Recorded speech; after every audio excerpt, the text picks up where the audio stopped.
자, 우리가 합독한 베드로전서 3장 9절로 10절 하나님께서 오늘 우리에게 주실 말씀을 기대합니다. 제가 다시 한번 봉독을 해볼게요. 악을 악으로 욕을 욕으로 갚지 말고 도리어 복을 빌라. 이를 위하여 너희가 부르심을 받았으니 이는 복을 이어받게 하려 하십니다. 그러므로 생명을 사랑하고 좋은 날 보기를 원하는 자는 혀를 금하여 악한 말을 그치며 그 입술로 거짓을 말하지 말라. 이렇게 말씀하셨어요. 지난주에 우리 현희선 목사님께서 말씀 주셨고 예수님의 권세에 대해서 강하게 선포해 주셨습니다. 그리고 그 지난주에는 이제 제가 베드로전서 2장의 말씀을 드렸죠. 그때 어떤 말씀이었냐면 예수님께서 죄를 범하지 않으셨다. 예수님의 입술에 거짓이 없으시다. 욕을 당하시되 맞대어 욕하지 아니하시고 고난을 당하시되 위협하지 아니하시고 오직 공의로 심판하시는 이에게 맡겼다. 이런 말씀이에요. 자, 우리에게 주님께서 말씀하시기 전에 주님께서 먼저 그리스도의 본을 보이셨습니다. 성도는 어떻게 살아가야 하는가에 대해서 예수님께서 이미 그리스도의 고난을 우리에게 보여주심으로써 우리로 하여금 하게 하시는 거죠. 우리는 하지 못하는 연약한 존재지만 주님께서 승천하실 때 모여 기도하라 하셨고 성령을 너희에게 선물로 주겠다 말씀하셨는데 믿고 기도한 120명의 사람들은 성령의 불을 받았습니다. 그래서 성령에 힘입어 나가서 복음을 전하는 자가 되었어요. 그들의 입술을 통해서 주님께서는 성령을 통해서 말씀하십니다. 너희의 삶은 나와 같아야 된다 말씀하시는 거예요. 나의 온유함을 배우라고 예수님은 말씀을 하시는데 그래서 오늘 우리에게 주시는 말씀도 마찬가지입니다. 내가 이와 같은 고난을 너희에게 보였으니 너희 또한 이렇게 해야 된다 말씀하시는 것이 지지난주에 말씀드렸던 내용과 일맥상통하는 말씀이에요. 욕을 욕으로 갚지 말라. 악을 악으로 갚지 말라. 그들에게 복을 빌어줘야 된다. 너희가 나의 자녀가 된 것, 너희가 나를 구주로 믿는 것, 내가 너희를 부른 것은 바로 내가 너희에게 준 이 복이 너희의 입술을 통해서 이어지게 하기 위해서다. 그러니 너희는 그 입술을 내 안에서 믿음으로 하나님의 영광을 위해서 선용해야 된다 하는 말씀이 오늘 본문 말씀이에요.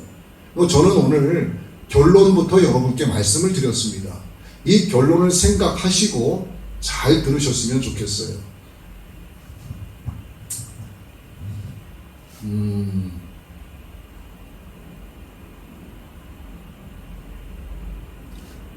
우리 그리스도인들, 우리 성도들, 우리 자칭 하나님의 자녀들, 그리고 나는 예수님의 신부가 되기 원합니다.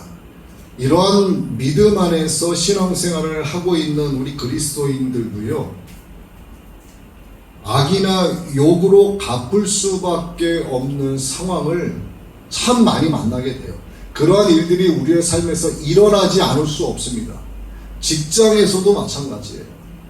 믿고 있었던 동료, 그래서 내 속에 있는 얘기껏 다 꺼내서 밥을 먹으면서 커피를 마시면서 수다를 떨면서 내가 믿는 언니에게, 내가 믿는 동생에게, 내가 믿는 선배에게, 형에게, 내가 믿는 대리님에게, 과장님에게 뭐 이런저런 이야기를 다 꺼냈는데 알고 봤더니 그가 나와 가까이 있었던 적이었어요.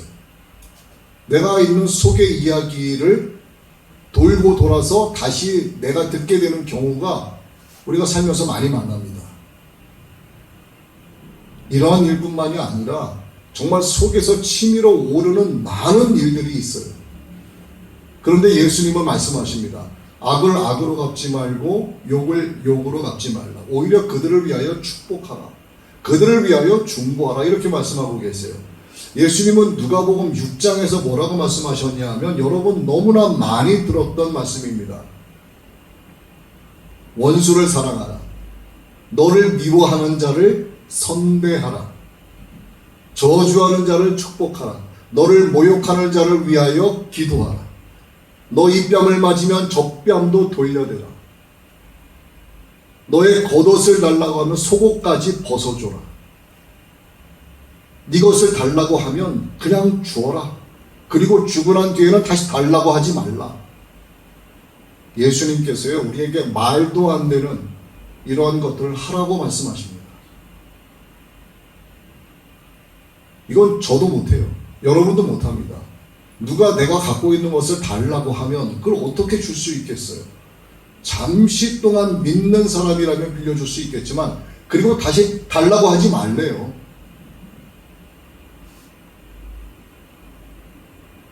너희가 만일 너를 사랑하는 자를 네가 사랑한다면 너는 나에게서 칭찬받을 것이 없다라고까지 말씀하세요. 주님께서 왜 이렇게 우리가 지키기 어려운, 예수님을 믿지만, 내가 주님을 믿는다고 고백은 하지만, 내가 기도하지만, 내가 늘 하나님을 찬양한다고 하지만, 내가 영과 진리로 예배하는 자로 살기로 몸부림을 치면서 신앙생활을 하고 있지만 왜 주님께서는 이토록 어려운 일을 우리로 하여금 하게 하시는가? 간단히 말씀을 드리면 예수님은요, 우리를, 저와 여러분을 칭찬해 주기를 원하고 계세요. 늘 칭찬해 주기를 원하고 계십니다. 나에게 구원을 베풀어 주시는 하나님 여호와 그 전능자께서 나 때문에 기쁨을 이기지 못하시고 나를 잠잠히 사랑하시고 나를 즐거이 부르면서 기뻐하기를 원하고 계시기 때문이에요.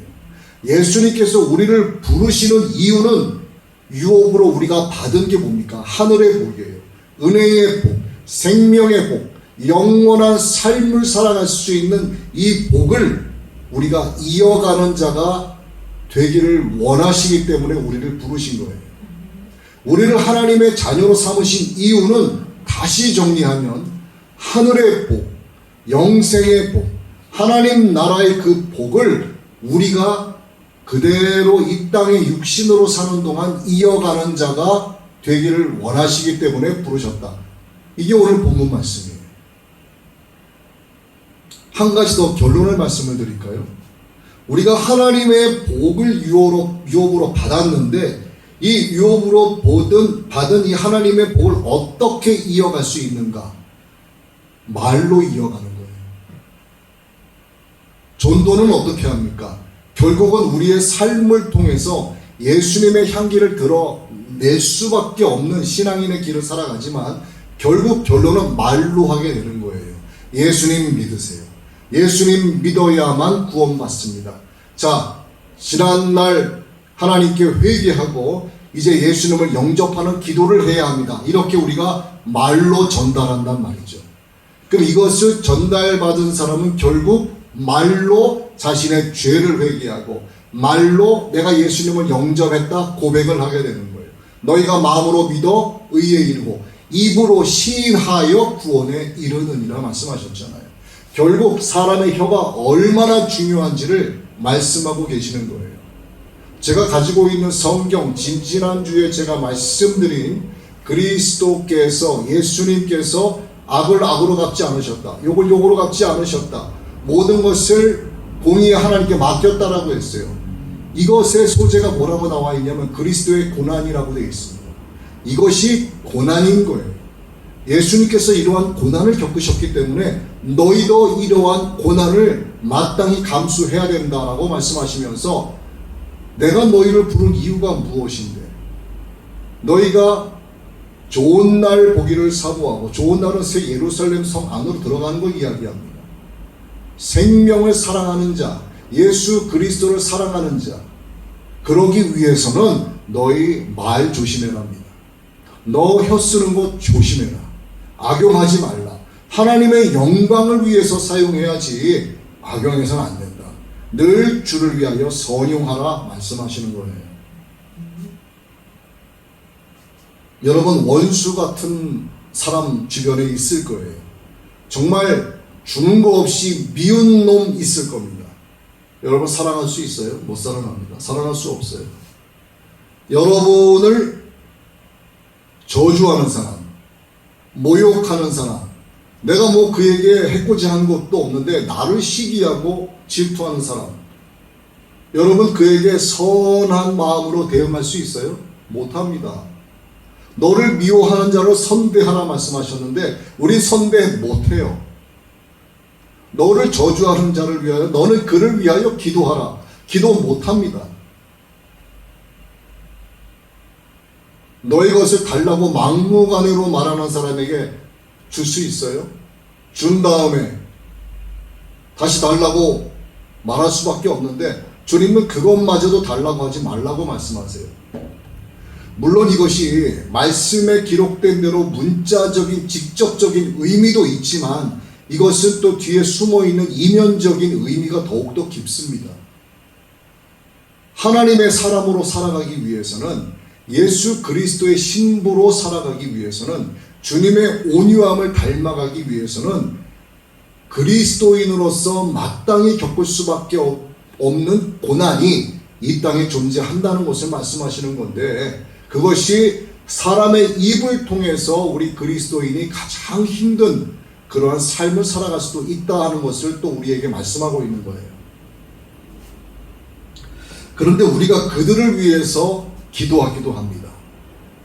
나를 너무 힘들게 하고 나를 너무 괴롭게 하는 자들을 향해서, 그래도 내가 예수 믿는 사람인데, 그래도 내가 교회 다니는 사람인데 그를 상대로 싸울 수는 없어요. 내가 교회 다니는 사람인 것을 저 사람이 알고 있어. 그럼 내가 그를 향하여 뒤로 뒷골목으로 따로 불러내서 뺨을 때리고 주먹질을 해서 막 짓밟아서 이길 수 있는 육적인 힘이 내가 더 커요. 싸움하면은 1대1로 세상 말로 맞짱을 뜨면 내가 이길 자신이 있어. 그런데도 그렇게 할 수 없는 이유가 뭡니까? 그래도 내가 그리스도인인데, 내가 하나님의 영광을 위해서 내가 어떻게 그래 참아야지. 그럼 우리가 어떻게 합니까? 너무너무 견디기 힘들 때는 나를 괴롭게 하는 그 원수를 놓고 기도하게 되는 거예요. 저도 그들을 위해서 기도 많이 해봤어요. 지금도 하고 있어요. 그런데 기도하게 되면 여러분 다 경험해 보셨을 거예요. 어떻게 나옵니까? 하나님, 저놈의 생명을 좀 끊어주십시오. 저 자식이요, 가다가 교통사가 나서 모든 뼈다구가 다 부러지게 해주세요. 암이 걸려서 막 번지게 해주시고 온몸에 종기가 나서 괴로워하다가 좀 죽어가게 해주세요. 여러분, 그렇게 기도가 나오나요? 기도하기 전에는 막 그런 마음도 생기는데 하나님 앞에 무릎 꿇고 나를 힘들게 하는 그 사람을 위해서 기도하게 되면 그런 기도가 나오지 않습니다. 하나님, 저를 불쌍히 여겨주세요 라고 기도하게 되고, 하나님을 알지 못하는 그를 불쌍히 여겨주세요 라고 기도하게 돼요. 기도는 그렇게 됩니다. 그리고 이러한 상황 속에서도 내가 하나님의 사람인 것을, 내가 하나님의 사랑을 끝까지 증거할 수 있고 예수 그리스도의 향기로 남아있을 수 있도록 나에게 믿음을 더해달라고, 내게 성령으로 충만하게 해달라고, 그를 불쌍히 여겨달라고, 이렇게 기도가 나오게 돼요.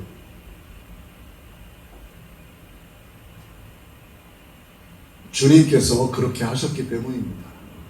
내 안에 주님이 살고 계시면, 그리고 내가 주님 안에 있으면 기도할 때 주님처럼 이렇게 기도하게 되는 거예요. 여러분, 누군가 나를 못살게 구는 자를 위해서 기도할 때 제가 조금 전에 말씀드린 이런 식으로 기도가 되셨다면 그는 그 안에 예수님이 살아 계시기 때문입니다. 그 증거를 말씀드릴게요. 누가복음 23장 24절에 예수님께서 현재 십자가에 못 박혀 있는 상태에서 예수님이 기도하셨어요. 아버지, 저들을 사하여 주옵소서. 저들은 현재 십자가 밑에서 조롱을 일삼고 있고 침을 뱉고 있고 손가락질하고 희롱을 하고 있는 많은 무리들을 가리키는 겁니다. 자기들이 하는 것을 알지 못하오니 아버지여 저들의 죄를 용서하여 달라고 예수님은 십자가에 못 박혀 있는 상태에서 기도하셨다는 거예요. 예수님께서 그렇게 기도하고 계시는 그 중에도 십자가 밑에서는 여전히 예수님을 향하여 조롱 소리가 끊이지 않고 있습니다. 예수님을 향한 그 희롱이 끊이지 않고 있는 상태예요. 하나님은 예수님을 조롱하는 그 무리들과 또 예수님 양쪽에 십자가에 못 박혀 있는 두 강도들의 입을 통해서 예수님이 어떤 존재인가를 말하게 하셨습니다. 물론 그들은 예수님을 향하여 조롱과 희롱으로 말했지만 결국 그들이 말한 내용은 뭐냐면, 무리들은 그렇게 말합니다. 하나님이 택하신 자 그리스도. 그들은 그렇게 말하고 있어요. 또 그는 유대인의 왕, 그는 구원자. 그들은 희롱하고 조롱하면서 말하지만 하나님은 그 무리들의 입을 통해서 십자가에 못 박혀 있는 하나님의 아들 예수님을 향하여 고백하게 하는 겁니다. 그는 하나님의 택하신 자 그리스도, 유대인의 왕, 구원자. 또 양쪽에 매달려 있는 두 강도들의 입을 통해서도 하나님은 말하게 하십니다. 네가 그리스도가 아니냐. 한 사람은 그렇게 이야기합니다. 그러자 또 한 사람은 당신 나라에 임하실 때 나를 기억해 달라고 이야기해요. 하나님은 그 강도의 입을 통해서 당신의 나라라는 표현을 말하게 하십니다. 하나님의 나라가 있다는 것을 말하게 하시는 거예요. 그러자 예수님께서 그에 대해서 답변을 하시죠. 내가 진실로 내게 이르노니 오늘 내가 나와 함께 낙원에 있으리라.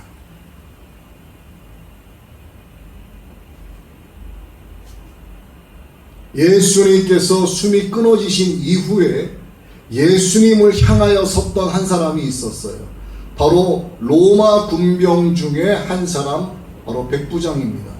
백부장이 숨이 끊어진 예수님을 향하여 고백을 해요.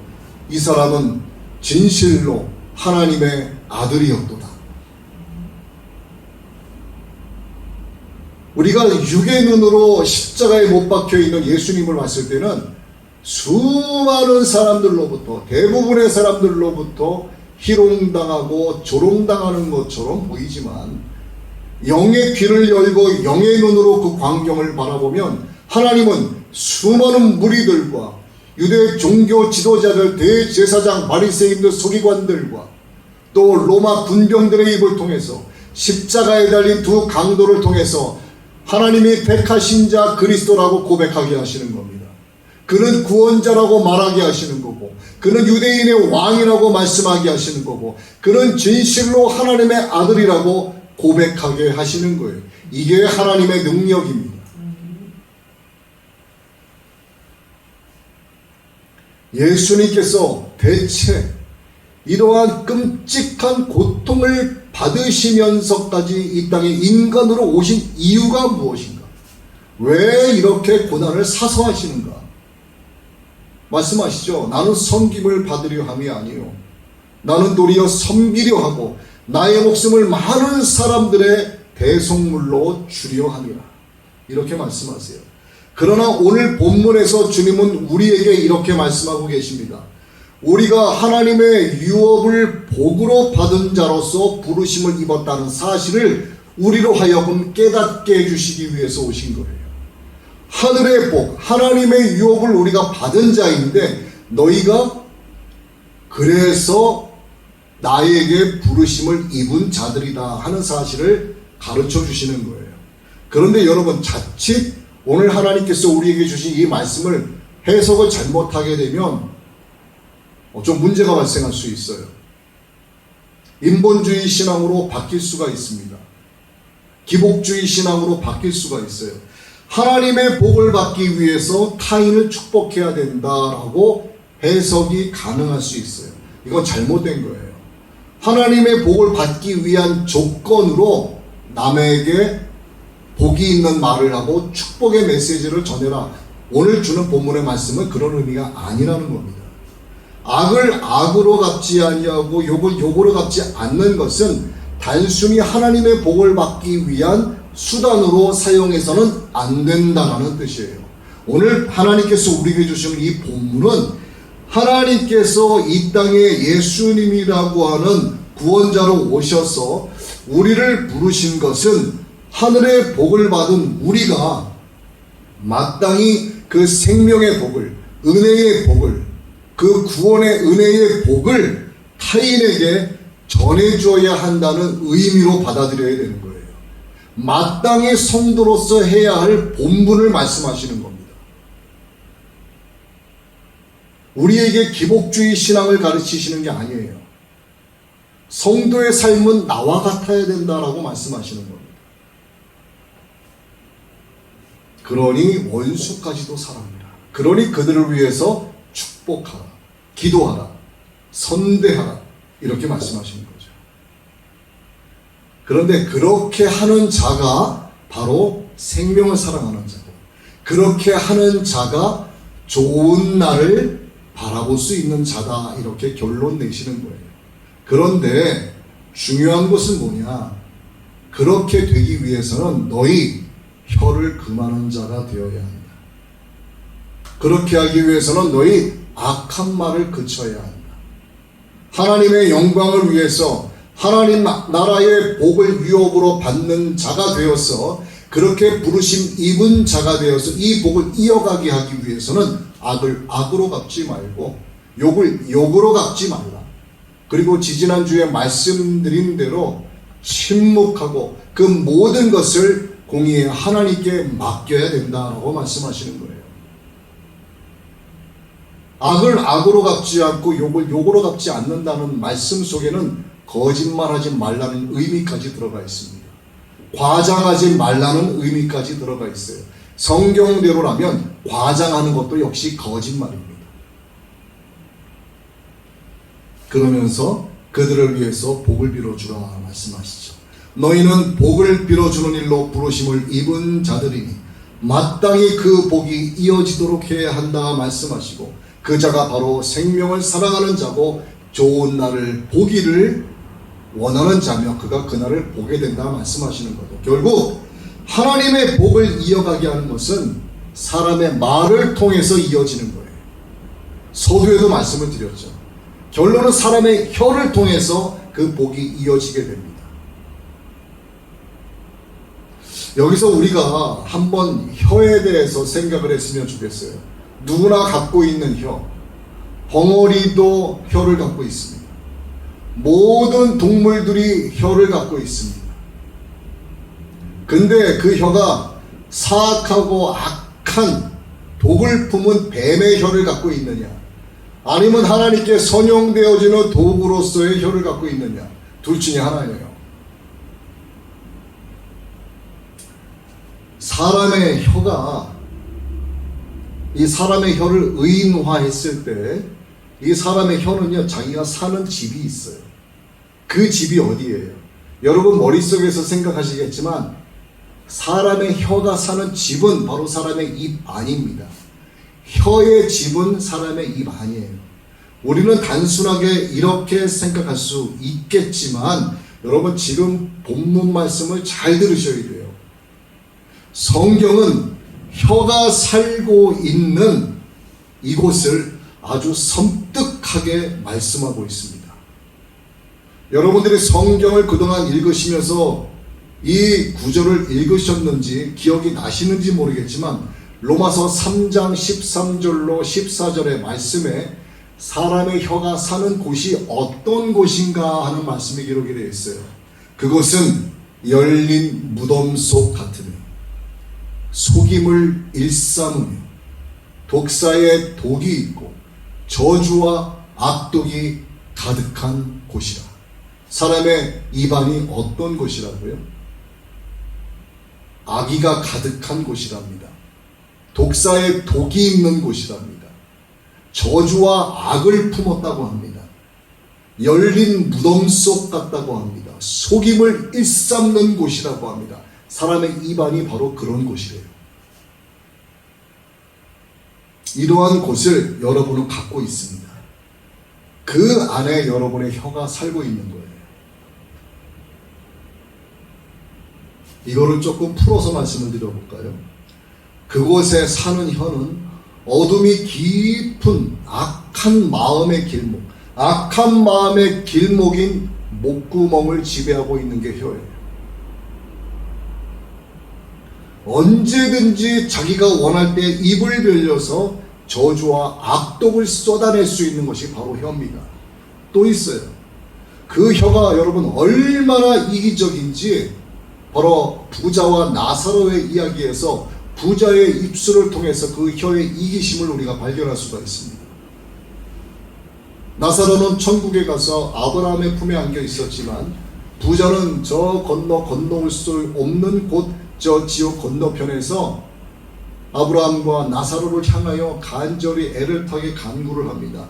내 혀에 물 한 방울 찍어달라고. 그것도 그 혀로 말하고 있는 거예요. 지옥 불 속에서도 물 한 방울을 요구하는 오로지 자기밖에 모르는 작지만 아주 악한 지체라고 성경은 우리에게 말씀하고 있는 겁니다. 혀가 이렇게 이기적이고요. 이렇게 악한 거예요.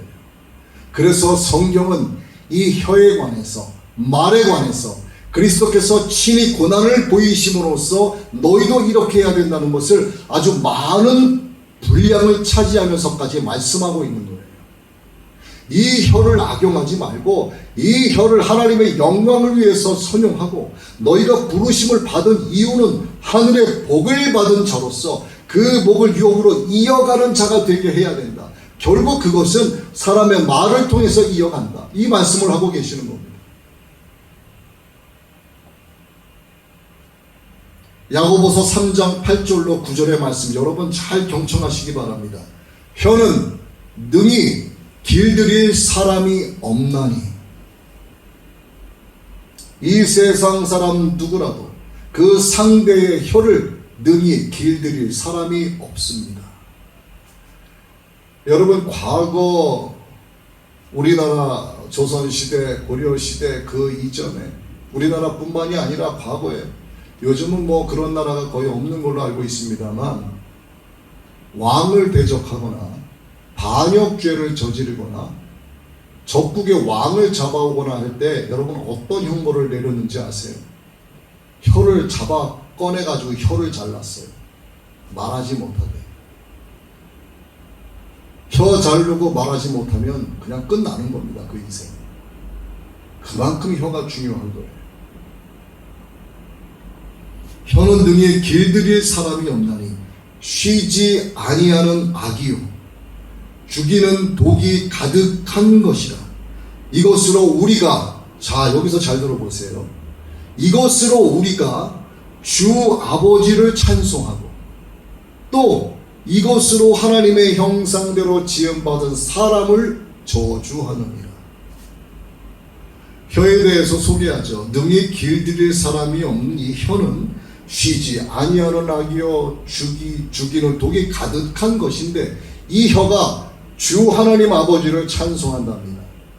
하나님을 찬송하면서 또 하나님의 형상대로 지음받은 사람을 저주까지 한다고 해요.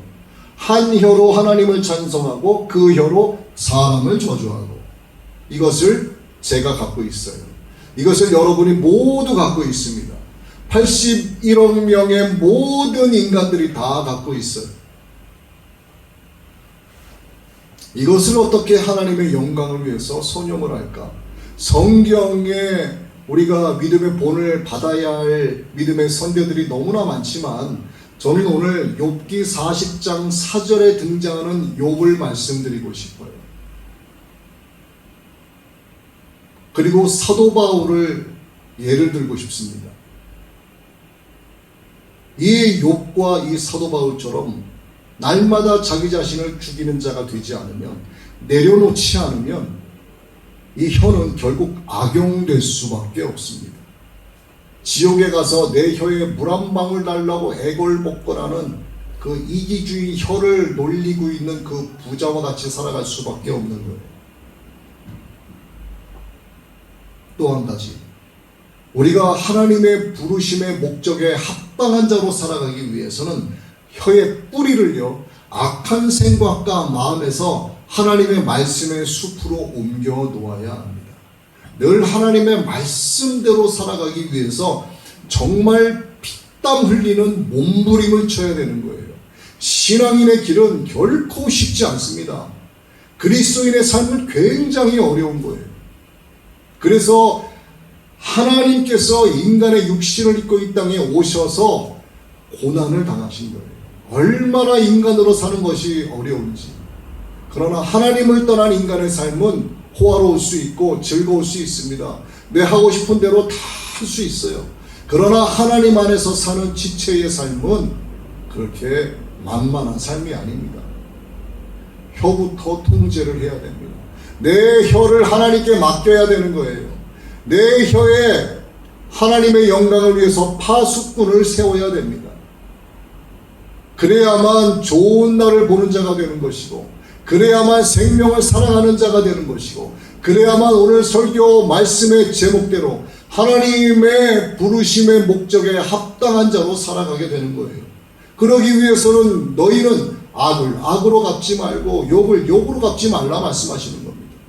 이것만 잘하면 되는 거예요. 그러면 악이 가득하고 속임이 있는 우리 혀로 주 아버지 하나님을 찬송하고, 뒤돌아서서는 하나님의 형상대로 지음받은 저놈을 향하여 손가락질하고 저주하는 일을 하지 않을 수 있게 된다 말씀하는 거예요. 물론 쉽지 않아요. 그러나 신앙인으로서 몸부림을 쳐야 합니다. 여러분 육신의 힘을 갖고 할 수 있을 것 같습니까? 못합니다. 저도 못하고 여러분도 못해요. 어떻게 할 수 있습니까? 하나님의 능으로만 가능한 거예요. 하나님의 말씀으로만 가능한 겁니다. 어떤 것으로도 그 사람의 혀를 자기 자신이 통제할 수 없어요. 오직 하나님의 능으로만 가능한 거예요. 하나님의 능이 나의 능이 되기 위해서는, 예수님의 권세가 나의 권세가 되기 위해서는 기도해야 합니다. 기도하지 않는 자는 영적 호흡이 끊어지기 때문에 내 영혼의 영적인 구더기가 드글드글 살아나게 되는 거예요. 내 영혼을 갉아먹게 되는 겁니다. 그는 죽어서 짐승처럼 땅으로 가게 되는 거예요. 하나님의 심판을 받고 성 밖에 머물게 되던가 결국 지옥 불구덩이에 던져지게 되는 겁니다. 하나님의 자녀가 되려면 하나님 계신 곳으로 가야죠. 주님의 신부가 되려면 신랑 계신 주님 계신 천국으로 가야죠. 새 예루살렘에 깨어있는 신부가 돼서 기름 늘 준비하면서, 그 기름이 뭐라고 했습니까? 성령의 충만함이라고 말씀을 드렸어요.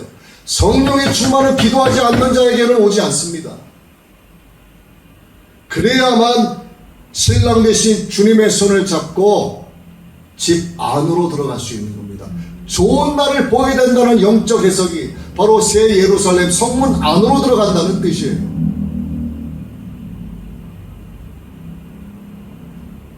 저와 여러분은요, 한 입으로 찬송도 합니다. 오늘 우리는 주일이기 때문에 와서 하나님을 찬송하고 있어요. 하나님의 말씀을 경청하고 있습니다. 그러나 돌아가게 되면 어떻게 합니까? 어떻게 해서든 상대방의 핑계를 뒤집어 씌웁니다. 너 때문에 이렇게 됐다. 어떻게 해서든 상대방의 악을 퍼부어요. 핑계를 쏟아냅니다. 거짓말을 오물처럼 막 쏟아내요. 주님 말씀하셨어요. 한 샘의 구멍에서 단물과 쓴물을 낼 수 없다. 짠물이 단물을 내지 못한다. 이게 뭐예요? 한 혀로 주 하나님 아버지를 찬송하고 그 입술로 뒤돌아서서 하나님의 형상대로 지음받은 형제 자매를 향하여 저주하지 말라고 말씀하시는 겁니다. 이것을 비유로 말씀하시는 거예요.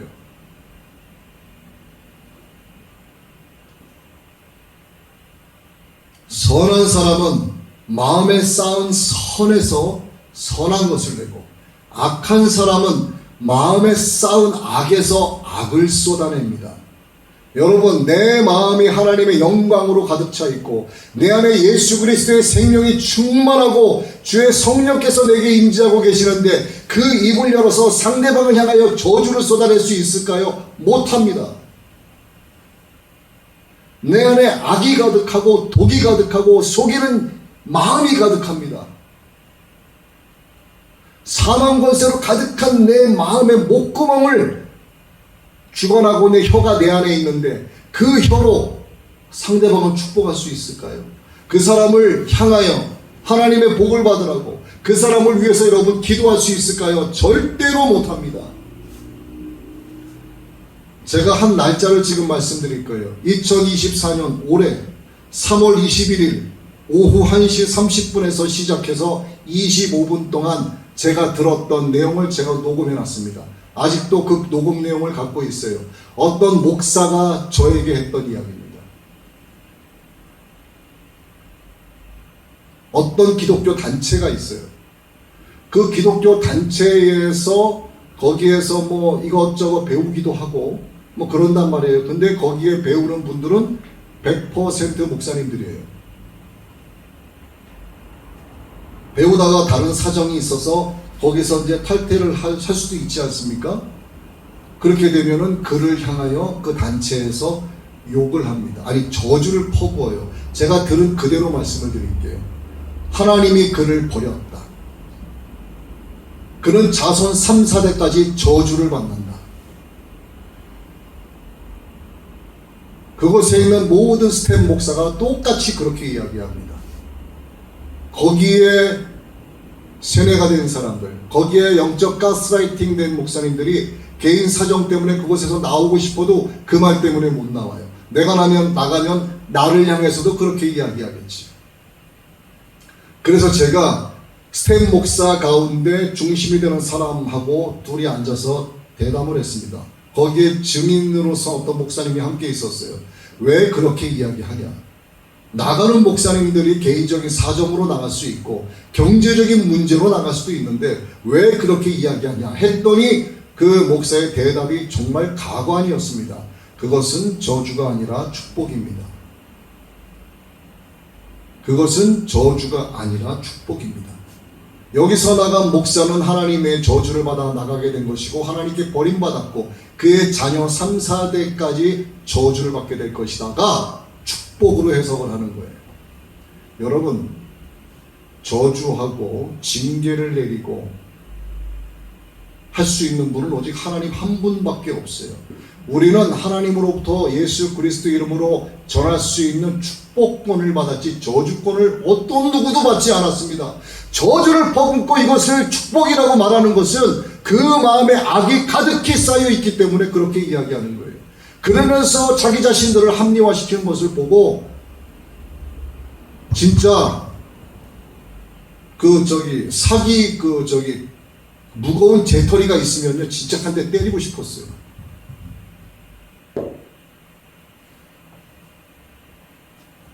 불행하게도 그들은 지금도 그러고 있습니다.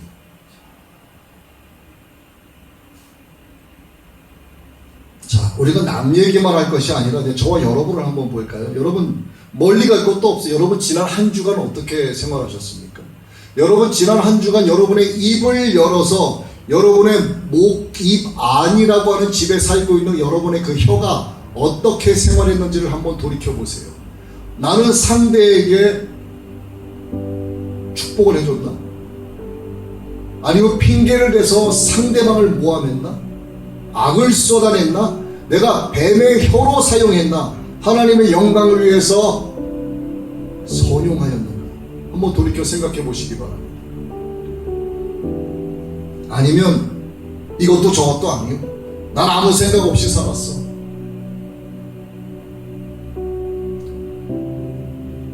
시편 34편에 말이죠. 생명과 좋은 날이라고 하는 표현이 나와요.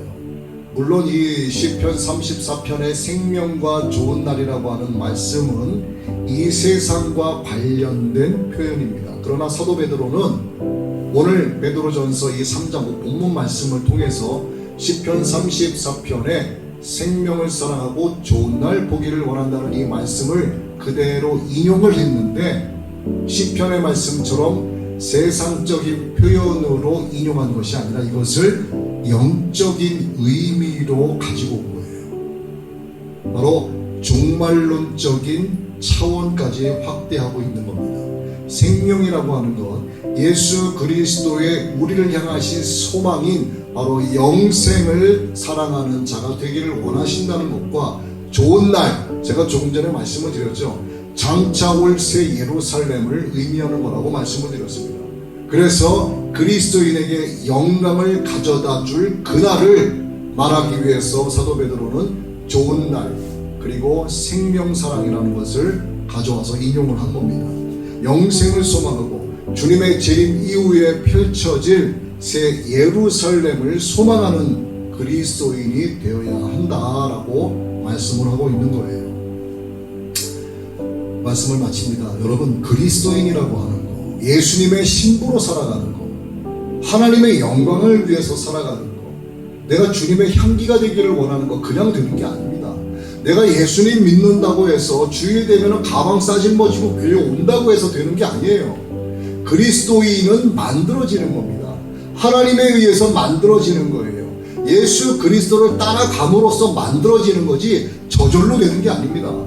하나님의 사람으로 살아내야 되고 예수님의 신부로 살아내야만 되는 거예요. 그래야지만 듣는 자들에게 은혜를 끼칠 수 있는 자가 되는데, 그러기 위해서는 내 혀에 파수꾼을 세우고 악을 악으로 갚지 말고 욕을 욕으로 갚지 말고 하나님의 공의에 하나님께 모든 것을 맡기며 살아가는 그리스도의 고난에 동참하는 자로 살아갈 때만 가능하다고 말씀하시는 겁니다. 그가 바로 생명을 살아가는 자고 그가 바로 좋은 날을 보게 되는 자라고 말씀하시는 거예요. 또 한 가지 여러분, 오늘 제가 마지막으로 성경 구절을 하나 더 말씀을 드릴 건데, 이 말씀 여러분 꼭 기억하십시오. 마태복음 12장 36절의 말씀입니다. 사람이 무슨 무익한 말을 하든지 심판날에 이에 대하여 신문을 받으리라. 여러분들이 이 땅에 살면서 내뱉은 모든 악한 말들은 반드시 하나님의 심판대 앞에서 너 왜 그만했어? 하고 신문을 받게 된다는 사실, 여러분 꼭 기억하십시오. 우리는 망각하는 뇌를 가졌지만 우리를 창조하신 하나님은 전능하신 분이십니다. 하나님께는 망각이라는 게 없어요. 여러분, 하나님의 영광을 위해서 여러분의 혀를 선용하게 되시기를 예수님의 이름으로 축복합니다. 타인에게 복을 빌어주는 자로 부르심을 받은 자들임을 믿으시고 하늘의 복을 이어가는 예수 그리스도의 선택된 주님의 신부로 살아가게 되시기를 다시 한번 주의 이름으로 축복합니다.